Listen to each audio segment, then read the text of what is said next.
ಬಾರಿ ಬೆಂಗಳೂರಿನಲ್ಲಿ ನೀರಿಗಾಗಿ ಅಭಾವ ಉಂಟಾಗಿತ್ತು. ಯಾವ ಮಟ್ಟಿಗೆ ವಾಟರ್ ಸ್ಟೋರೇಜ್ ಉಂಟಾಯಿತು ಅಂತ ಹೇಳಿದ್ರೆ ಈ ಟ್ಯಾಂಕರ್ ಮಾಫಿಯಾಗಳು ತಲೆ ಎತ್ತಿದ್ದನ್ನು ನಾವು ಗಮನಿಸಿದ್ವಿ. ಆದರೆ ಈ ಬಾರಿ ಅಂಥದ್ದು ಯಾವುದಕ್ಕೂ ಆಸ್ಪದ ಕೊಡಬಾರದು ಅನ್ನೋ ನಿಟ್ಟಿನಲ್ಲಿ ಬೆಂಗಳೂರು ಭಾಗದ ಶಾಸಕರು ಎಚ್ಚೆತ್ತಿದ್ದಾರೆ. ಹೀಗಾಗಿ ಜಲಮಂಡಳಿಯ ಬೆನ್ನು ಬಿದ್ದಿದ್ದಾರೆ ಹಾಗೂ ನಮ್ಮ ಏರಿಯಾಗೆ ಇಂತಿಷ್ಟು ಪ್ರಮಾಣದ ನೀರು ಬೇಕು ಅಂತ ಈಗಾಗಲೇ ಪತ್ರ ಬರೆಯೋದರ ಮೂಲಕ ಮನವಿ ಮಾಡಿಕೊಳ್ಳೋದಕ್ಕೆ ಶುರು ಇಟ್ಕೊಂಡಿದ್ದಾರೆ.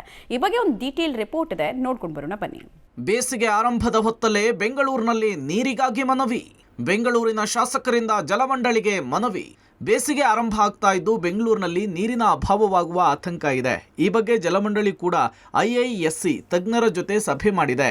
ಸುಮಾರು 80 ವಾರ್ಡ್ಗಳಲ್ಲಿ ನೀರಿನ ಅಭಾವ ಎದುರಾಗಬಹುದು ಅಂಥೇಳಿ ಅಂದಾಜಿಸಲಾಗಿದೆ. ಹೀಗಾಗಿ ಶಿವಾಜಿನಗರ ವಿಧಾನಸಭಾ ಕ್ಷೇತ್ರದ ಶಾಸಕ ರಿಜ್ವಾನ್ ಹರ್ಷದ್ ನಮಗೆ ಈ ಬಾರಿ ಹೆಚ್ಚು ನೀರು ಬೇಕು, ಈ ಬಗ್ಗೆ ಜಲಮಂಡಳಿಗೆ ಮನವಿ ಮಾಡಿದ್ದೇವೆ, ಶಾರ್ಟೇಜ್ ಆಗುವ ವಾರ್ಡ್ಗಳ ಪಟ್ಟಿ ಕೂಡ ನಮ್ಮಲ್ಲಿದೆ ಅಂತ ಹೇಳಿದ್ದಾರೆ. ನಾನು ಆಲ್ರೆಡಿ ಒಂದು ಮೀಟಿಂಗ್ ಮಾಡಿದ್ದೇನೆ ಜಲಮಂಡಳಿಯ ಅಧ್ಯಕ್ಷರ ಜೊತೆಗೆ. ನಮಗೆ ಸ್ವಲ್ಪ ಹೆಚ್ಚು ನೀರು ನೀವು ಅಲಾಟ್ ಮಾಡಿಕೊಡಿ ಅಂತ ಕೇಳ್ಕೊಂಡಿದ್ದೇವೆ. ಬೇಸಿಗೆಗೆ ಮುಂಚಿತವಾಗಲೇ ನಾವು ಪ್ರಿಪೇರ್ ಆಗೋಕ್ಕೆ ಒಂದು ಮೀಟಿಂಗ್ ಮಾಡಿ ಕೇಳ್ಕೊಂಡಿದ್ದೇವೆ. ಮತ್ತು ಅವರು ಕೂಡ ಅಶ್ಯೂರ್ ಮಾಡಿದ್ದಾರೆ ನಾವು ಮಾಡಿಕೊಡ್ತೀವಿ. ಟೆಕ್ನಿಕಲಿ ಅವರೇ ತೀರ್ಮಾನ ಮಾಡಲಿ. ನಮಗೆ ಮನೆಗೆ ನೀರು ಸೇರಬೇಕು. ಪ್ರತಿ ಮನೆಗೆ ಹೊಸ ಕನೆಕ್ಷನ್ನು, ಹೊಸ ಪೈಪ್ಲೈನ್ಸ್ ನಾವು ಚೇಂಜ್ ಮಾಡಿದ ನಂತರ 38% ನೀರು ಕುಸಿದು ಭೂಮಿಯಲ್ಲಿ ಹೋಗಿ ವೇಸ್ಟ್ ಆಗ್ತಾ ಇರ್ತಕ್ಕಂಥದ್ದು.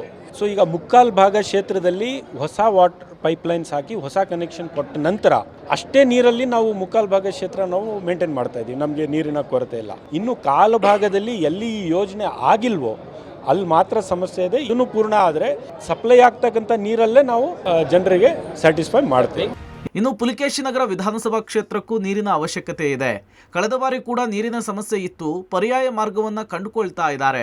ಇದರ ಜೊತೆಗೆ ಯಶವಂತಪುರ ವಿಧಾನಸಭಾ ಕ್ಷೇತ್ರದ ಶಾಸಕ ST ಸೋಮಶೇಖರ್ ನಮಗೆ ಕಾವೇರಿ 5ನೇ ಹಂತ ಬಂದ ಮೇಲೆ ನೀರಿನ ಅಭಾವ ಸ್ವಲ್ಪ ಕಡಿಮೆ ಇದೆ, ಆ ರೀತಿ ಆದರೆ ಪೂರೈಕೆ ಮಾಡ್ತಾರೆ ಅಂತ ಹೇಳಿದರು. ಕಾವೇರಿ 5th ಸ್ಟೇಜ್ ಬಂದಾದಮೇಲೆ ಕಾವೇರಿ ನೀರು ಸಫಿಷಿಯೆಂಟಾಗಿ ಬರ್ತಾ ಇದೆ. ಏನು ಇದುವರೆಗೂ ಏನು ತೊಂದರೆ ಇಲ್ಲ. 1-2 ಕಡೆ ಇತ್ತು, ಅದನ್ನು BWSSP ಅವರು ಸರಿಪಡಿಸ್ತಿದ್ದಾರೆ. ಹೋದ ಸಾರಿ ಕಾವೇರಿ 5th ಸ್ಟೇಜ್ ಬಂದಿರಲಿಲ್ಲ. ಬೋರ್ವೆಲ್ದು ಎಲ್ಲ ಬಿಸಿಲಿಗೆ ಬತ್ತೋಗ್ತಾ ಇತ್ತು. ಈಗ ಅಂಥ ಪ್ರಾಬ್ಲಮ್ ಇಲ್ಲ, ಈಗ ಸೆಟೆಟ್ ಆಗ್ತಾ ಇದೆ. ಬೇಸಿಗೆಯಲ್ಲಿ ಅಂತರ್ಜಲ ಕಡಿಮೆ ಆಗೋದ್ರಿಂದ ಕೆಲ ವಾರ್ಡ್ಗಳಲ್ಲಿ ನೀರಿನ ಸಮಸ್ಯೆ ಎದುರಾಗೋದು ಖಂಡಿತ. ಹೀಗಾಗಿ ಬೆಂಗಳೂರಿನ ಶಾಸಕರು ಮನವಿಗಳನ್ನು ಮಾಡ್ತಾ ಇದ್ದು ಜಲಮಂಡಳಿ ನೀರನ್ನ ಪೂರೈಕೆಗೆ ಯಾವೆಲ್ಲ ಮಾರ್ಗವನ್ನು ಕಂಡುಕೊಳ್ಳುತ್ತೆ ಅನ್ನೋದನ್ನು ಕಾದು ನೋಡಬೇಕಿದೆ. Lokesh Kodagadala, public TV, Bengaluru.